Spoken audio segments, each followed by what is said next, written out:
cứ bắt tay mà tao xây sát lúa trong là xây sát là đi lúa trong xây sátទៀត bà lúa trong mà tao phòគេដេញកាប់មកវិញ ô cho người và lúa trong mà taoប្រព្រឹត្តcái đinh cắp này là pe lúa trong mà tao xây sát ăn hiện đinh như này គឺយំ người dùng cho pe nó mà sân trong mà toàn khơi trao cách co mà tao hiện thấy trao họ thẹn rồi họ thẹn muốn này đồ không ọt phá trao vậy ចាអត់ខ្លាចចង់មកสนมពរឲ្យសមត្ថកិច្ចគាត់ជួយរកឲ្យបានលឿនអញ្ចឹងណាបងចាដោយសារពួកខ្ញុំនៅពីរនាក់ឲ្យម៉ូតូមានតែមួយឯងហើយពេលគាត់ចេញពីធ្វើការខ្ញុំត្រូវយកម៉ូតូនឹងទៅរៀន ô trong mà tha mà tao muối dương chi pi nè ចាបង bà là pe bon xây đểធ្វើការ ពេលគាត់ចេញពីធ្វើការហ្នឹងហើយបង bà là pe bò trênធ្វើការគាត់នៅផ្ទះម្ដងចឹងខ្លះប្រូនេះជី ចា អូបាទអញ្ចឹងម្នាក់ធ្វើការម្នាក់នៅរៀនបាទប្រិមិត្តបាទគឺសិតតែអ្នកតស៊ូឲ្យបងប្អូនបាទ ខ្ញុំចុះមកហ្នឹងឃើញដៃឆ្កោះហ៎បង ដៃឆ្កោះ វាបោះចោលទៅមុខហ្នឹង អូគាត់ចោលគាត់ជំនាញអញ្ចឹង ហ្នឹងហើយ បាទឆ្កែសោចូលកាច់កយកម៉ូតូមក ចាបងចា បាត់នៅសង្កាត់ណាដែរបង នៅស្ទឹងមញ្ជ័យ2បង នៅស្ទឹងមញ្ជ័យទី2អញ្ចឹងខណ្ឌមានជ័យ ចាក្នុងកាមេរ៉ាសុវត្ថិភាពឃើញតែរូបរាងខ្ញុំបងតែពួកខ្ញុំអត់ហ៊ាន រូបរាងណា មានកាមេរ៉ាបាត់ភាពដែរទេ មាន អូអត់អីអត់ទេអត់ទេ ឃើញរូបភាពច្បាស់ហ៎ ឃើញតែរូបរាងច្បាស់ប៉ុន្តែវាអត់ឃើញមុខទេបង អត់ឃើញមុខណា ដោយសារវាយកជ្រៅពេកឲ្យកាមេរ៉ាផ្ទះគេឯងបង បាទបាទ យើងសុំគេឆៃទេណា ចា តែអីអត់តែមានកាមេរ៉ាបាត់ភាពគឺសមត្ថកិច្ចគាត់នេះអាចនឹងបាទធ្វើការកំណត់មុខសញ្ញាបានលឿនគឺជាម៉ូតូប្រភេទអីដែរ ស្គប់2បង ស្គប់2 ពណ៌ខ្មៅ ពណ៌ខ្មៅឆ្នាំប៉ុន្មានដែរ 2018 2018ពាក់ស្លាកលេខប៉ុន្មាន តូស្លាកលេខ 1HW 1918 គឺម៉ូតូស្គប់2ពណ៌ខ្មៅ018គឺយកទៅបាត់បានសម្រេចបាទរយៈពេល5ថ្ងៃហើយមិនទាន់ដឹងថាម៉ូតូហ្នឹងបាទគឺជនសង្ស័យយកទៅប្រចាំឬក៏លក់ដល់ណាទេបងប្អូន ខ្ញុំចង់ផ្ដាំទៅបងចៅថាមានដៃមានជើងដូចគ្នាកុំធ្វើចោលរលុយដោយសមត្ថភាពឲ្យទិញម៉ូតូដូចគេដែរព្រោះពួកខ្ញុំងំបានរបស់មកមួយក៏ពួកខ្ញុំតស៊ូរលុយនឹងមកទិញបានដូចគ្នា សម្លាំងសមត្ថកិច្ចនៅសង្កាត់មកស្ទឹងមានជ័យទី2ហ៎ សូមឲ្យគាត់ជួយធ្វើការឲ្យខ្ញុំបានម៉ូតូវិញលឿនៗណាបង បាទដោយសារតែបងពិបាកក្នុងការធ្វើដំណើរទៅធ្វើការព្រោះយើងធ្វើការរោងចក្រទេបាទ បាត់មួយនឹងទៅពួកខ្ញុំអត់ទាំងពីរដែរ អត់ទាំងពីរ ទឹកពីសាហាយថេកដើម្បីសុខភាពលោកអ្នក គ្រប់នឹងជម្រាបសួរបងប្អូនប្រិមិត្តដែលនិយមតាមដានរាល់ការផ្សាយរបស់អង្គភាព TPU ទីក្រុបនៅគណៈវេលាម៉ោង 9:30 នាទីត្រូវនៅថ្ងៃទី26 ខែវិច្ឆិកាឆ្នាំ 2025 ដែលខ្ញុំបាទ Mr. ដឺកំពុងមានវត្តមាននៅទីក្រុងភ្នំពេញយើងទទួលបានករណីឥឡូវនេះគឺមានករណីបាទគឺចោលលុយម៉ូតូទៀតហើយបងប្អូនគឺមួយរយៈនេះគឺដឹងហើយបាទរឿងចោលលុយម៉ូតូនេះគឺមួយរយៈខ្លីនេះគឺបាទច្រើនខ្លាំងមែនទែនតែម្ដងបាទ ម៉ូតូរបស់គាត់គឺលួចបាត់តាំងពីថ្ងៃទី21រហូតដល់ថ្ងៃទី26បងប្អូនគឺរយៈពេល5ថ្ងៃហើយឥឡូវនេះយើងមានតែទៅជួបបាជនរងគ្រោះដែលបានបាត់បង់ម៉ូតូជំរឿថាគាត់ទុកម៉ូតូរបៀបម៉េចអីរបៀបម៉េចបានជនសង្ស័យបាទធ្វើសកម្មភាពយកម៉ូតូគាត់បងប្អូនបាទជំរាបសួរបងបាទបងមានឈ្មោះអីដែរបង ឈ្មោះគឹមស្រេង ឈ្មោះគឹមស្រេងបាទឆ្នាំនេះបងអាយុប៉ុន្មានហើយ យុ25 25ឆ្នាំហើយបាទហើយបងរាល់ថ្ងៃយើងប្រកបមុខបយដែរបង ខ្ញុំធ្វើការរោងចក្រ ធ្វើការរោងចក្របាទហើយក្នុងថ្ងៃនេះដែរបាទម៉ូតូបងមុនពេលបាត់ហ្នឹងបាទរៀបរាប់ទីបាននេះមុនពេលបាត់ហ្នឹងបាទទុករមិចអីរមិចទុកនរណាអីនរណាដែរបង ខ្ញុំទុកកន្លែងផ្លូវចូលទៅចូលបន្ទប់ជួលខ្ញុំហ្នឹងបងនៅជាន់ទី1 បាទនៅជាន់ទី1 ចា បាទ ខ្ញុំ ហើយ ទុកខាងក្រោមហ្នឹង បាទម៉ូតូទុកក្រោម ចា សំមួយដងទុកតែនឹងដែរបងណា ចា បាទ ទុក ម៉ូតូគេទុកច្រើនបងប្អូនគ្នាអត់អីទេ ទុកដងទុក2ទៅ3ម៉ូតូបងប៉ុន្តែហ្នឹងពួកគេធ្វើការយកព្រោះចឹងទៅគេចេញអស់ហើយក៏នៅតែម៉ូតូខ្ញុំម្នាក់ឯង បាទហើយបាត់តែយើងបាត់តែឯងមកដល់ ចា បានចាក់សោទ្វារលបងចាក់អីហ៎ ចាក់អស់ហើយបងចាក់ចា ហើយពេលមិនគេកាត់សោឬយ៉ាងម៉េច ពេលដែលខ្ញុំចុះមកហ្នឹងឃើញដៃឆ្កោះហ៎បង ដៃឆ្កោះណា វាបោះចោលទៅមុខហ្នឹង អូគាត់ចោលគាត់ជំនាញអញ្ចឹង ហ្នឹងហើយ បាទឆ្កែសោចូលកាច់កយកម៉ូតូហ្មង ចាបងចា បាទបាត់នៅសង្កាត់ណាដែរបង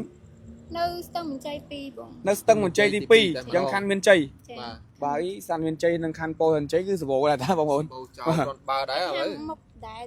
មុខដែរដែរ មុខដែរណា ក្នុងកាមេរ៉ាសុវត្ថិភាពឃើញតែរូបរាងចឹងបងតែពួកខ្ញុំអត់ហ៊ាន រូបរាងណា មានកាមេរ៉ាបាត់ភាពដែរទេ មាន អូអត់អីអត់ទេអត់ ឃើញរូបភាពច្បាស់ហ៎ ឃើញតែរូបរាងច្បាស់ប៉ុន្តែវាអត់ឃើញមុខទេបង អត់ឃើញមុខណា ដោយសារវាយកជ្រៅពេកឲ្យកាមេរ៉ាផ្ទះគេឯងបង បាទបាទ យើងសុំគេឆៃទេណា ចា តែអីអត់តែមានកាមេរ៉ាបាត់ភាពគឺ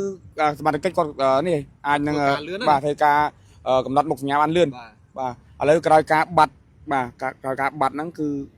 បាត់នៅថ្ងៃទីប៉ុន្មានដែរបង ថ្ងៃទី21បង 21 ចូលថ្ងៃទី20ចូលលំលងអាត្រៀកចូលម៉ោង2ឯងបង អូឆ្លងថ្ងៃ ឆ្លងថ្ងៃ បាទឆ្លងថ្ងៃ21ចូល 20ចូល21 ចា បាទ បាត់ឥឡូវនេះគឺម្ដងថ្ងៃ23គឺបាទ5ថ្ងៃ26បាទអញ្ចឹង5ថ្ងៃហើយ ចា ហើយ បង ហើយ បាទហើយគឺក្រោយការបាត់ហ្នឹងបងធ្វើការដាក់ពីបដិងហើយអស់ហើយ ដាក់ហើយឯងបង បាទដាក់ហើយសមត្ថកិច្ចគាត់មានបាទ ចុះទៅដល់ទី ចុះ តាំង ដល់ទីតាំង គាត់ ឆែក ចូល កាមេ ទៅ រ៉ា ដល់គាត់ឆែកឲ្យ ឆែកឲ្យហើយបងណា ចា បាទតែនៅតែរកមុខសញ្ញាជនខ្សែអត់បាន ចាបង បាទឥឡូវនេះក្នុងថ្ងៃនេះបងឲ្យផ្សាយមកសុំបន្លឿនសមត្ថកិច្ចឬមួយយ៉ាងណាបង ខ្ញុំចង់មកสนំពរឲ្យសមត្ថកិច្ចគាត់ជួយរកឲ្យបានលឿនអញ្ចឹងណាបង បាទ ចាដោយសារពួកខ្ញុំនៅ2នាក់ហើយម៉ូតូមានតែមួយឯងហើយពេលគាត់ចេញពីធ្វើការខ្ញុំត្រូវយកម៉ូតូនឹងទៅរៀន អូអញ្ចឹងគាត់ថាម៉ូតូមួយយើងជិះ2នាក់ ចាបង បាទដល់ពេលបងស្រីទៅធ្វើការ ពេលគាត់ចេញ បាទ ពី នៅផ្ទះ ធ្វើការហ្នឹងហើយបង បាទដល់ពេលបងចេញធ្វើការគាត់នៅផ្ទះម្ដងអ ចា៎ ញ្ចឹងផ្លាស់ប្ដូរនេះជិះ ចា ម៉ូតូមួយហ្នឹង អូបាទអញ្ចឹងម្នាក់ធ្វើការម្នាក់នៅរៀន ចា៎ បាទប្រិមិត្តបាទគឺសិតតែអ្នកតស៊ូហើយបងប្អូនបាទអ្នកតស៊ូហើយម៉ូតូមានតែមួយទេបាទនៅគ្នា2នាក់បាទម្នាក់ទៅធ្វើការម្នាក់នៅផ្ទះម្នាក់នៅផ្ទះម្នាក់ទៅរៀនទៀតឥឡូវនេះគឺជនសង្ស័យគឺយកបាត់ហើយបងប្អូនបាទឥឡូវនេះក្រោយពីការបាត់អញ្ចឹងបន្ទុកដែលពិបាកជាងគេហ្មងគឺជាអ្វី វាទាំងគាត់បាត់បង់ទាំងការងារដោយសារអត់មានអីជិះទៅហើយទាំងខ្ញុំក៏ខាតការសិក្សាដែរបង បាទអធិស្ឋានម៉ូតូហ្នឹងគឺជាម៉ូតូប្រភេទអីដែរ ស្គប់2បង ស្គប់ ពណ៌ខ្មៅ 2ពណ៌ខ្មៅឆ្នាំប៉ុន្មានដែរ 2018 2018ពាក់ស្លាកលេខប៉ុន្មាន តូស្លាកលេខ 1HW 1918 សុំម្ដងទៀតសុំម្ដងទៀត ផ្លាកលេខភ្នំពេញ 1W ហើយ1918បង បាទមើលណាសុំមើលរូបរាងម៉ូតូតិច ម៉ូតូពណ៌ខ្ អូ មៅ បាទនេះប្រិមត្តនេះបាទគឺម៉ូតូស្គប់2ពណ៌ខ្មៅ018ដែលពាក់ស្លាកលេខភ្នំពេញ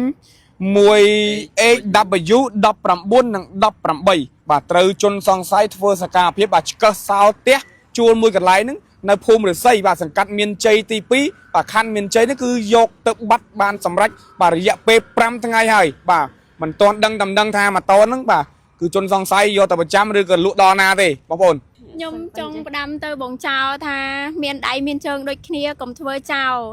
រលុយដោយសមត្ថភាពឲ្យទិញម៉ូតូដូចគេដែរព្រោះពួកខ្ញុំងំបានរបស់មកមួយក៏ពួកខ្ញុំតស៊ូរលុយនឹងមកទិញបានដូចគ្នា បាទ ហ្នឹងហើយបងមានប៉ុណ្ណឹង ប៉ុណ្ណឹងឯណា ចា៎ បាទហើយអធិស្ឋានម៉ូតូយើងពេលយើងទិញហ្នឹងទិញដាច់ឬក៏បងមលូដែរ ទិញដាច់បង ដាច់ណាស់ផុយមកណាដូចគ្រប់មកណា គ្រប់ហ៎បាទចូលលុយគ្នាទិញឬមកក៏មិន លុយគាត់តែបង លុយបងស្រីខាងដែរ លុយបាយហ្នឹងបងណាបើយើងធ្វើការសន្សំរយៈពេលប្រហែលខែប្រហែលថ្ងៃប្រហែលឆ្នាំដែរបង អូដូច2ឆ្នាំជាងដែរ 2ឆ្នាំជាងហើយម៉ូតូទិញក្នុងតម្លៃប្រហែលពេលយើងទិញ 1000ជាងបង 1000ជាងបាទអូបាទប្រិមិត្តគាត់ធ្វើការរោងចក្រទេបាទគម្រាំដែលគាត់សន្សំលុយបានទិញម៉ូតូមួយគ្រឿងហ្នឹងបាទជាង 2-3 ឆ្នាំមកបាទឥឡូវនេះគឺត្រូវជនសង្ស័យនឹងធ្វើសកម្មភាពកាច់កយកទៅបាត់តែម្ដងបងប្អូនបាទគឺបាត់តែម៉ូតូស្រីស្អាតលួចចំតែស្រីស្អាតឥឡូវនេះលួចចំស្រីស្អាតទៀតលោកចៅនេះអត់កប់ប្រឹងរទេលួចបើថាលួចចំម៉ូតូប្រុសថា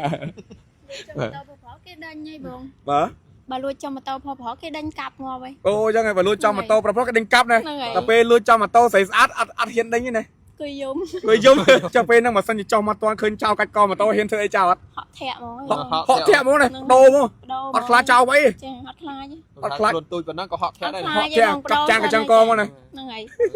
ពេលហ្នឹងយកទៅគ្រាន់លឺសលេងម៉ូតូឲ្យពួកខ្ញុំបើកទ្វារមកហ្មងពួកខ្ញុំអត់បានគេង អូភ្លាមៗហ្មងណា ចាភ្លាមៗមិនមែនថាពេលព្រឹកឲ្យបានពួកខ្ញុំដឹងទេណាបង អូ ភ្លាមៗចា ចុះពេលហ្នឹងយើងមានចាក់សោកចាក់អីត្រឹមត្រូវទេ ចាក់បង ចាក់ឲ្យចាំមានប្រើច្បាប់អីមកតង់ទៀត អត់បានប្រើបងពួកខ្ញុំផែlạiខ្ញុំដែរចាចាក់តែសោក បាទប្រហែ បើ ល តាម ស្មាន តាមកាមេរ៉ាចូលតែ20នាទីជាងហើយបងឆ្កឹះទ្វារទៅចា ឆ្កឹះទ្វារទៅ ចេញមកវិញជិះទៅហ្មង ជុំ ឆេះហ្មងគឺលឿន លឿនមែនតើ បើតាមពូនៅចិត្តហ្នឹងគាត់និយាយថាមុខដដែលហើយឃើញដើរអើតពីក្រោយអីដែរចឹងបង បាទ ជនសង្ស័យមានគ្នាប៉ុន្មានអ្នកដែរ ឃើញមកតែម្នាក់ឯង តែម្នាក់ឯងเหรอ ម្នាក់ឯង ចា បាទមករយៈនេះគឺអាជើង style បាទម្នាក់ឯងទេមកកាច់កឆ្កឹះសោរហូត បងប្អូនបាទ ឥឡូវនេះបាទជាចុងក្រោយបងមានអីបាទសំណុំពរទៅកាន់សម្លាំងសមត្ថកិច្ចមកស្ទឹងមានជ័យទី2ហ៎ សូមឲ្យគាត់ជួយធ្វើការឲ្យខ្ញុំបានម៉ូតូវិញឲ្យលឿនៗណាបង បាទបងបាទដោយសារតែបងពិបាកក្នុងការធ្វើដំណើរទៅធ្វើការព្រោះយើងធ្វើការរោងចក្រទេបាទ បាត់មួយហ្នឹងទៅពួកខ្ញុំអត់ទាំងពីរដែរ អត់ទាំងពីរបាទបាត់ម៉ូតូមួយស្មើនឹងអត់ការងារធ្វើទាំងពីរ ហ្នឹងហើយបង បាទបាទប្រិមិត្តបាទឃើញហើយប្រហែលថ្ងៃនេះគឺសម្បូរខ្លាំងមែនតែនតែម្ដងបាទ ហើយគឺចោលដែលកាច់កម៉ូតូយកនៅក្នុងបន្ទប់ជួលនៅភូមិរស័យនៅសង្កាត់មានជ័យទី2ខណ្ឌមានជ័យហ្នឹងគឺបើអ្នកភូមិណាមុខចោលដែរទេអត់ខំប្រឹងរកស៊ីទេគាត់តែឆ្កឹះសោយកម៉ូតូគេបាទនៅគណៈនេះខ្ញុំបាទមីស្ទ័ររួមអង្គភាព TP News ក៏សូមអរគុណនិងសូម